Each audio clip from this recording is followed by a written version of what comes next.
teman-teman semua, alhamdulillah hari ini kami bahagia, keluarga besar.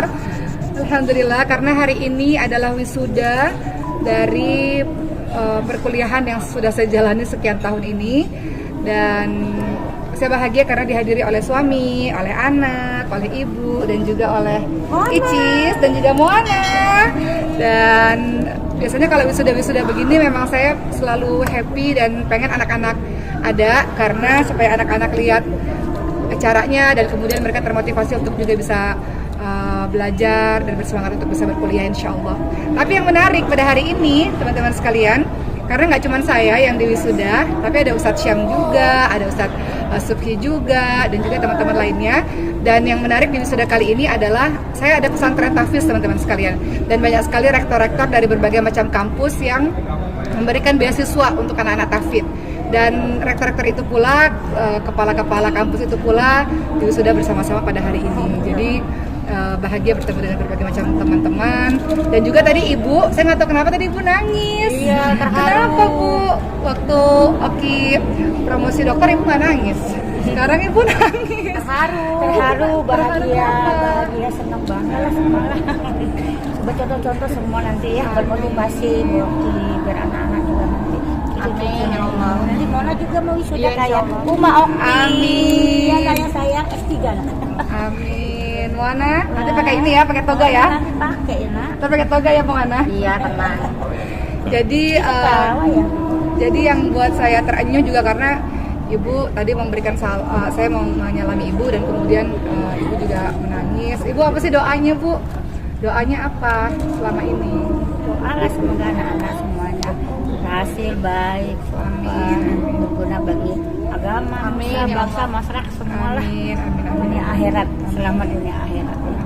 Ada yang menarik cerita di balik layar ini teman-teman sekalian. Ibu saya itu dari saya kecil sampai sekarang nasihatnya adalah, oke jangan belajar terus. Jadi ibu tuh ya kan bu, ibu Iya. tuh nyuruh saya untuk berhenti belajar dari kecil. Jadi Karena udah terlalu banyak belajar, jadi maksudnya biar istirahat dulu lah sebentar, jangan belajar terus. Balik kalau sama aku disuruh belajar Itu terus. balik. Kalau ini adek Disuruh belajar. Adek jangan istirahat terus belajar. Belajar. jadi kalau ibu saya ngomelin saya dari saya kecil teman-teman sekalian, oke berhenti belajarnya, jangan belajar terus. Sampai saya sebesar ini, kalau ibu saya ke rumah selalu ibu bilang, oke jangan zoom terus, jangan belajar terus. Udah capek aku gitu ya. Ah. Sampai 4 jam sekali duduk ini ya. Ya, jadi ibu saya menyuruh saya untuk berhenti belajar. Bagaimana dengan Baba pada hari ini? Ini yang kesekian kalinya Baba mendampingi istrinya wisuda. Ya, alhamdulillah. Ya, ini nih. Jadi yang pertama waktu S2 saya. Ya, waktu S2. Yang kedua itu waktu online Ya, online S3. S3-nya yang Karena Covid kemarin di kampus satu lagi. di UIN Syarif Hidayat. Alhamdulillah. Senang. Senang. Jadi sebenarnya ada cerita teman-teman sekalian. Suami saya ini menyuruh seluruh anak-anak saya itu bolos sekolah pada hari ini deh. Kan ini kan hari biasa. Jadi anak-anak kan sebenarnya sekolah, tapi kata Bang Rio, anak-anak bolos aja kuliah sekolahnya supaya bisa menghadiri wisuda. Tapi sayanya bilang kasihan anak-anak udah mau ujian. Jadi anak pertama, kedua nggak ikut datang, tapi yang ketiga, keempat ini datang. Kenapa Bapak pengen anak-anak datang ke wisuda? Ya supaya lihat rumahnya sudah. Ya. Jadi yang pertama kan pernah, yang anak pertama kedua pernah sudah datang S2. S2. Nah, sekarang yang ketiga keempat untuk S3. Pas. Jadi rencananya setelah ini insya Allah teman-teman doakan, saya mungkin kepikiran untuk ngajar di kampus, dan setelah itu tetap terus belajar lah di tempat-tempat lain. Icis gimana hari ini, kenapa sampai datang sama Moana? Karena supaya termotivasi. Karena kan kemarin S1 aku lulusnya kan 7 tahun. Iya benar. Udah kau itunya maskernya. Terus habis itu suami kan juga sekarang S2 udah mau wisuda juga. Nanti Insya kita Allah. datang ya Insya wisudanya Allah. ya. Jadi emang penuh semangat. Nanti insya Allah mau anak nyusul. Kalau aku kan nggak tahu ya kapan S2-nya. Gitu. Biar termotivasi aja. Makasih ya udah. Sama-sama. udah datang. Jadi begitulah hari ini teman-teman sekalian. Apakah ada pertanyaan? Mungkin selama menempuh S3 tersebut sempat ada kendala nggak sih? Betul. Dalam menjalani perkuliahan, tentu kan mungkin orang-orang hanya lihat Oke. Orang-orang kan hanya lihat ujung ya, hanya lihat hasil gitu. Terus terang, saya ini kan mengambil S2 itu dari tahun 2016, teman-teman sekalian. Dengan punya 4 anak, tentu tidak mudah. Perkuliahan S3 yang pertama itu saya ambil di UIN Syarif Hidayatullah Jakarta, saya ambil pengkajian Islam jurusan dakwah, itu menempuh waktu 4 tahun. Kemudian S3 yang ini juga tidak sebentar, karena fokus dengan kampus yang satu, kemudian banyak pekerjaan, banyak dakwah, ada anak-anak, ada pesantren dan sebagainya, jadi memang agak ngolor, jadi 6 tahun selesainya. Tapi yang saya ingat dari almarhum papa, pesan almarhum ayah saya itu, menyelesaikan apa yang kita mulai. Jadi walaupun waktunya agak lebih lama, tapi ya nggak apa-apa, yang penting diselesaikan, seperti itu. Udah selesai, alhamdulillah. Nah, kendala-kendalanya paling ya ini ya, nggak mudah ya punya 4 orang anak, kemudian menyelesaikan perkuliahan itu bukan sesuatu yang mudah. Jadi memang saya belajarnya itu paling mengasyikkan bagi saya kalau belajar itu di malam hari, ya Bah. Malam hari itu dari mulai jam 12, jam 1 malam, jam 12 malam, jam 1 malam itu sampai pagi itu biasanya waktu saya untuk belajar gitu. Karena semua anak tidur, waktu yang paling enak untuk belajar tuh malam hari. Biasanya kalau ibu-ibu kayaknya gitu deh, semua orang tidur kayaknya itu waktu yang paling tepat untuk kita bisa belajar dengan fokus seperti itu. Atau kadang-kadang ketika pagi-pagi anak-anak sekolah, rumah sepi, nah itu juga adalah waktu yang enak untuk belajar. Dan alhamdulillah suami juga memberikan support yang besar untuk saya belajar. Kadang-kadang anak-anak lagi kadang-kadang anak-anak lagi rame gitu kan, nah beliau biasanya ngajak anak-anak keluar untuk saya bisa fokus. Jadi saya pikir untuk kita bisa menyelesaikan perkuliahan kita nggak cuma karena kita sendiri sih teman-teman, tapi harus ada support system, harus ada orang sekeliling yang bantu kita. Udah ada suami, ada ibu. Jadi anak-anak saya tuh titipin kadang sama ibu, kadang di rumah Ricis, kadang diajak jalan sama ayahnya, sama babanya, jadi saya bisa fokus. Support system tuh penting banget untuk kita bisa mengerjakan sesuatu. Satu hati nih. Sempat mengalami titik jenuh nggak sih Kak untuk belajar belajar? Pasti. Jadi sebenarnya apa yang teman-teman lihat seperti ini bukan berarti semua perkuliahan tuh mulus ya. Dari mulai S1, S2, S3 itu semuanya ada tantangannya masing-masing.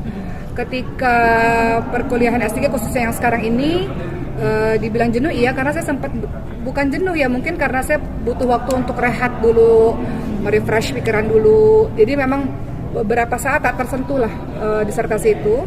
Tapi kemudian beliau ngingetin, bahkan saya mengatakan bagaimana kalau saya tunda kuliahnya sampai tahun depan aja, karena disertasi saya belum sempurna, saya bilang gitu. Saya bilang sama suami kan, kayaknya tunda tahun depan aja deh, walaupun tahun depan tuh batas akhir saya kalau nggak lulus sampai tahun depan saya di DO teman-teman sekalian. Nah akhirnya suami memberikan semangat pada saya. Beberapa kali dalam perjalanan kuliah saya sempat mengatakan begitu sih, kayaknya ditunda dulu deh, kayaknya cuti dulu deh, kayaknya nggak usah diselesain deh. Tapi beliau selalu bilang enggak, harus sekarang, enggak, harus diselesaikan. Jadi sebenarnya pendidikan yang saya raih ini termasuk tidak hanya sekedar andil dari ibu yang banyak doa, maksudnya dari suami. Karena kemarin sempat nggak mau nyelesain ya Pak ya. Maksudnya nggak mau nyelesain itu karena masih fokus ini itu, tapi beliau menyuruh saya untuk mempercepat menyelesaikan. Termasuk saya juga harus mengucapkan terima kasih kepada seluruh guru besar, Profesor Rudin Umar, Prof. Darwis Ude, dan pembimbing saya lainnya. Ya, ada Pak Zen juga dan dokter-dokter yang lainnya juga, profesor yang lainnya juga, yang mereka memberikan semangat yang luar biasa kepada saya untuk saya bisa menyelesaikan kuliah saya.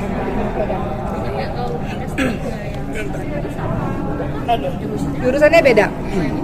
Jadi betul. Jadi untuk S3 saya mengambil jurusan yang berbeda teman-teman sekalian. S3 yang pertama di UIN Syarif Hidayatullah Jakarta, saya ambil pengkajian Islam, konsentrasinya dakwah. Konsentrasinya dakwah karena memang saya berkecimpung dalam dunia dakwah setiap harinya. Kemudian di S3 yang sekarang di Perguruan Tinggi Ilmu Al-Quran, saya mengambil jurusan Al-Quran dan Tafsir, konsentrasinya kepada pendidikan berbasis Al-Quran. Jadi jurusannya ada pendidikan dan juga ada dakwah, seperti itu. Target Mbak Oki kan jadi dosen, Ya, sudah memilih tempat akan mengajar, berbagi ilmu. Sebenarnya sejak beberapa tahun lalu ditawarin untuk jadi dosen di beberapa tempat memang. Cuman kan kita kan memilah-milih mana yang kita rasa satu hati gitu ya. Ya mungkin saya rasa mungkin di tahun ini saya sudah mulai harus untuk menjadi dosen, karena saya pikir kalau kita jadi dosen di satu kampus, kita akan terus belajar kan, kita akan terus bertemu dengan mahasiswa, terus banyak membaca, melakukan penelitian-penelitian. Jadi saya pikir tidak hanya sekedar berdakwah, bersafari dakwah keliling Indonesia ataupun negeri tetangga, tapi juga penting untuk kita berada di sebuah kampus. Sudah ada 6 Ibu gimana? Kenapa? sudah ada PTN yang Saya ditawari untuk di kampus ini teman-teman sekalian ya, salah satunya, dan mudah-mudahan nanti teman-teman doakan saja semoga saya bisa mengajar. Yang paling penting adalah kalau kita mengajar kan kita nggak lupa dengan ilmunya dan bertambah ilmu terus. Ibu gimana? Ibu support lagi nggak jadi dosen atau jadi profesor? Oh, profesor boleh. Lanjut. Jadi gini, suami, ini bapak yang cerita deh, suami tuh nyuruh saya tuh untuk lanjut terus untuk jadi profesor teman-teman sekalian. Walaupun saya bilang saya nggak pernah bercita-cita kuliah S3, apalagi jadi profesor tuh nggak pernah bercita-cita, saya cuma hobinya belajar aja gitu. Tapi entahlah beliau itu nyuruh saya, ayo ngajar di kampus dan kemudian sekaligus aja untuk terus meneliti, terus mengajar, terus melakukan pengabdian masyarakat untuk jadi profesor. Wallahu a'lam, beliau mendukung dan tentunya para guru-guru kami mendukung, tapi kita lihat lah, teman-teman doain ya. Saya belum kepikiran ke situ sih. Gimana Bu? Lanjut aja. Ibu maunya gimana? Lanjut. Tergantung ridho dari Ibu. Lanjut tadi Ya, profesor ya. kenapa lanjut? Karena kan oke ada pesantren ya. Ya kalau pesantrennya nanti ada Kampus. kampus kan butuh juga rektornya ya. Gimana? Harus lanjut lah gitu. Tapi nggak harus buru-buru. Mungkin masuk. Mungkin cita-cita ke depan, karena sekarang kan lagi sibuk ngurusin pesantren ya teman-teman sekalian, pesantren Tahfiz Pascal Hufat. Kita fokus memberikan beasiswa full untuk anak-anak di seluruh Indonesia, untuk mereka menghafalkan Quran, mereka melanjutkan perkuliahan mereka. Teman-teman doain, saya pengen banget suatu hari nanti kita punya kampus yang mana kampus itu bisa full beasiswa juga untuk anak-anak penghafal Quran. Teman-teman doain ya, semoga cita-cita itu berjalan dengan lancar dan Allah berikan pertolongan untuk bisa tetap terus belajar, insya Allah. Tapi progresnya itu membangun pesantren Al-Quran tersebut saat ini seperti apa sih Kak? Sekarang ini memang kami fokus dengan pesantren tahfidz yang dimiliki, dan itu adalah milik umat sebetulnya ya, karena ini kontribusi sedekah yang luar biasa dari umat. Kita memilih anak-anak terbaik di Indonesia ini yang mereka dididik untuk menghafalkan 30 juz Al-Quran. Setelah itu mereka melanjutkan perkuliahan dengan full beasiswa. Jadi untuk teman-teman gak usah takut, di zaman sekarang banyak sekali beasiswa, jadi nggak ada alasan nggak bisa belajar karena nggak ada uang. Karena ketika engkau berprestasi, apalagi ketika teman-teman penghafal Quran, hari ini kan di wisuda banyak banget penghafal Quran, dan itu banyak juga yang dapat beasiswa. Zaman sekarang ini Masya Allah, kalau kita dekat dengan Quran banyak sekali beasiswa.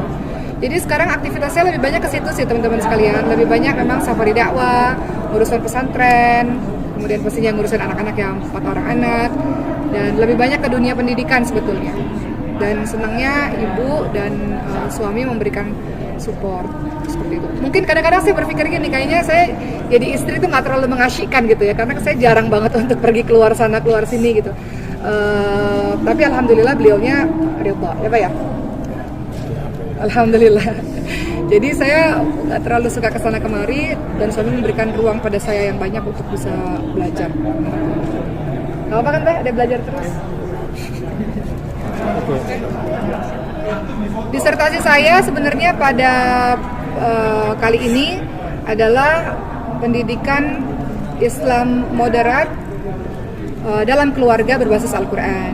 Jadi itu disertasi saya, melihat bahwa Indonesia ini sangat majemuk teman-teman sekalian, sangat berbagai macam ragam suku, bangsa, agama, sehingga harus ada wasatiyah. Wasatiyah ini maknanya adalah kita teguh dengan tauhid kita, dengan prinsip kita, tapi kita memiliki hubungan yang baik dengan sesama manusia. Sesama manusia ini ya, saling menyayangi, saling tolong menolong, saling toleransi, saling menghormati, seperti itu. Jadi itu kurang lebih tentang disertasi saya, yang mana kita harus menjaga persatuan Indonesia melalui sikap kita yang toleran tapi kokoh dengan prinsip yang kita yakini. Itu kurang lebih penelitian saya tentang itu teman-teman sekalian. Terima kasih.